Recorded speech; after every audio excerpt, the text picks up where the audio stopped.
அஸ்ஸலாமு அலைக்கும் வரஹ்மத்துல்லாஹி வபரகாத்துஹு.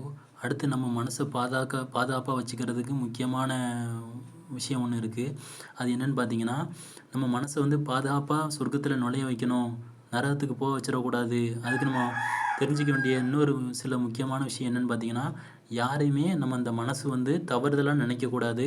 அது மட்டும் இல்லாம, அ யாரையும் நல்லவங்க, கெட்டவங்க நம்ம அந்த மனசே முடிவெடுத்துறக்கூடாது.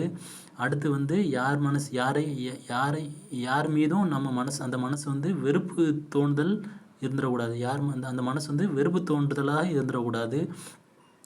மனசுல வந்து ம ம அந்த அந்த மனசு வந்து மத்தவங்கள பத்தி அ அவன் இப்படிப்பட்டவன், இப்படிப்பட்டவன், அவன் அப்படி செஞ்சுட்டான், இப்படி செஞ்சுட்டான்.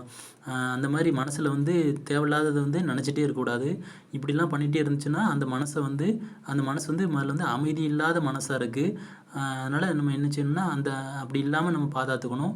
அ அப்படி அ இது எதுக்கு நான் இத சொல்லுதேன் அப்படின்னா, இப்படி உள்ள மனசு வந்து நரகத்துக்கு செல்லக்கூடிய அடையாளம் உள்ள மனசாக இருக்கிறதுனால, இந்த மாரி நம்ம மனசு வந்து இருந்துச்சு அப்படின்னா, இந்த மாரி இல்லாம நம்ம மனச வந்து பாதுகாத்துக்கணும். பாதுகாத்துக்கிட்டு மன நிம்மதியோட வாழ்ந்து மரணிக்கக்கூடிய பாக்கியத்த நமக்கும், நம்மளுடைய மத்தவங்களுக்கும் அ சொல்லிக் குடுத்து, அதன்படி வாழ்றதுக்கு உண்டான வழிகளையும் அவங்க சொல்லிக் குடுத்து, நம்ம இப்படிலாம் மனசுல தோணாம பார்த்துக்கோங்க அப்படின்னு நம்ம மத்தவங்களுக்கும் சொல்லணும். மனசுல வெறுப்பு இருந்துச்சுன்னா மத்தவங்கள மன்னிக்கணும். யாரையும் நம்மளே நல்லவங்க கெட்டவங்கன்னு முடிவு பண்ணக்கூடாது. ஏன்னா அல்லாஹ் தான் முடிவு பண்ணணும் மறுமையில. அதனால யார பத்தியும் நம்ம தவறுதலா நினைக்க முடியாது.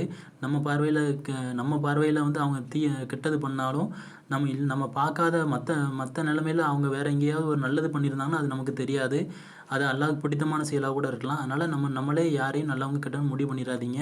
அல்லாஹ்வுடைய நண்பர்கள் யாருன்னு நம்ம யாருக்கும் தெரியாது. ஆனா எல்லாருடைய உள்ளத்தையும் பத்தி அறிபவன் அல்லாஹ் தான். யார் அல்லாஹ்வுடைய நண்பர்கள்னு நமக்கு தெரியாது. அதனால யாரையும் தவறுதலா நினைக்காதீங்க. யாரையும் நல்லவங்க, கெட்டவங்கன்னு முடிவு பண்ணிறாதீங்க. யார் மீதும் வெறுப்பு வெறுப்பு வராம பார்த்துக்கோங்க. அப்படி வெறுப்பு வந்துச்சுன்னா அல்லாஹ்க்காண்டி மன்னிச்சு விட்டுருங்க. இது மாரி செயல்பட்டீங்கன்னா, மனசு நல்ல நிம்மதியான, அமைதியான சூழ்நிலை உண்டாகும்.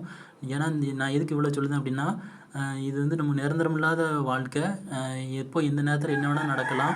அதனால வந்து அல்லாஹ் வந்து அந்த மனசு எப்படி இருக்கும்னு நமக்கு வழிகாட்டுதானோ, அதன்படி நம்ம வாழ்ந்து மரணிக்கக்கூடிய பாக்கியத்த உங்களுக்கும் எனக்கும் அல்லாஹ் தருவானாக. இந்த விஷயத்த மத்தவங்களுக்கும் பகிர்ந்துக்கோங்க. உங்களுடைய உற்றார் உறவினர்கள், நண்பர்கள், கணவன், மனைவி, தாய் தந்தையர்கள், தங்கச்சி, அண்ணன், தம்பிகள் எல்லாத்துக்கும் இது வந்து பகிர்ந்துக்கோங்க. இது வந்து அடிப்படையான முக்கியமான விஷயங்கள். இது வாழ்க்கையில அன்றாட வாழ்க்கையில இது வந்து தேவைப்படும். இது நம்ம நெறைய இந்த மாரி விஷயங்கள வந்து நம்ம நெறைய சந்திப்போம். அதனால இத வந்து நம்ம வந்து பயன்படுத்தி அந்த மனச வந்து அமைதியான சூழ்நிலைய நாம தான் அமைச்சுக்கணும். அது நம்ம நம்ம தான் அத வந்து கட்டுப்படுத்தி வச்சுக்கணும். அல்லாஹ்வுக்காக இத செயல்படுத்துங்க. பலன் பெறுங்கள், பயன்பெறுங்கள், பகிர்ந்து கொள்ளுங்கள்.